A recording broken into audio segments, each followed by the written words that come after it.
Hello, my name is Monica and I'm with the University of Michigan Physics Demonstration Lab. And today we have a demonstration of acoustic levitation. And this is our experimental setup. We have an amplified function generator, which is then attached to our horn driver.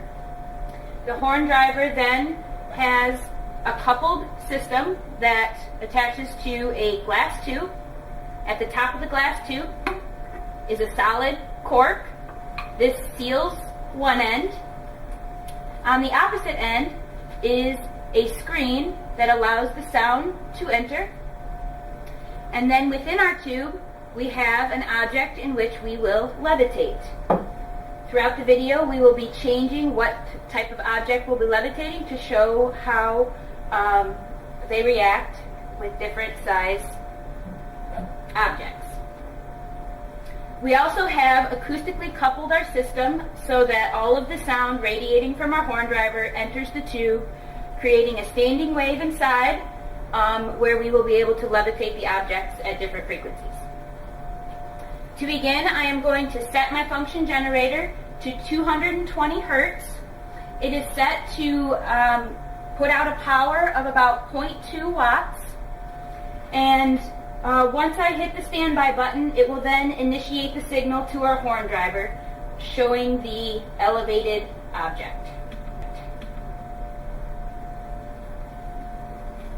This object is elevated approximately 3/4 of the way up the tube.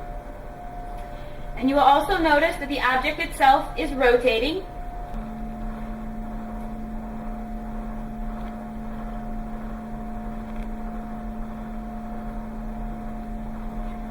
And this is due to the interaction of the pressure wave inside the tube with the conical shape of the actual object that we are levitating.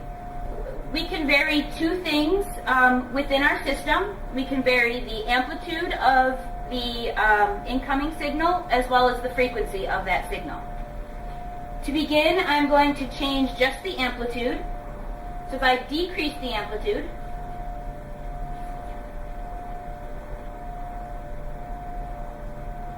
you will see that the object within our tube has lowered itself to a stable position that's now more at about a third of the way down the tube. If I then increase the amplitude again, you will see it rise till it finds another stable position. Now I will vary the frequency.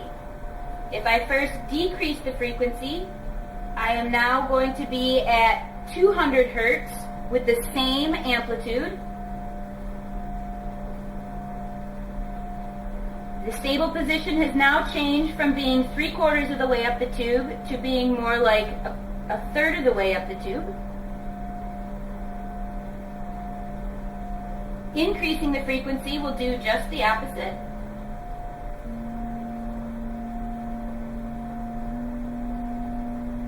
This is now at 240 Hertz, again at that same amplitude, and you will see that the object is even further up the tube than it was initially. Now I'm going to replace a thin disc with a slightly larger disc. You will see that this object also has a slight taper, and the arrows are just giving you a reference to see how it responds within the tube.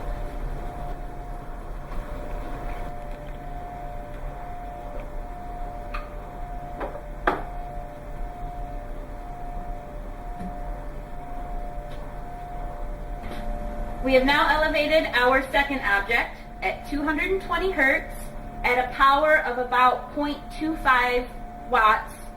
This object is not rotating quite like our thinner object was.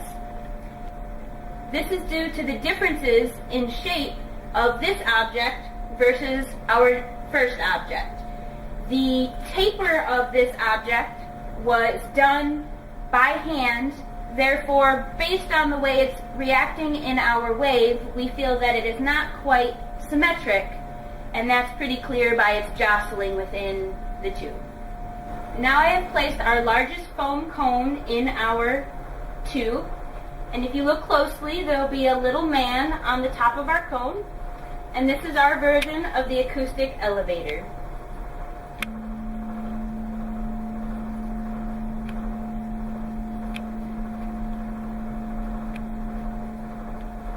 I decrease the amplitude, it begins to fall.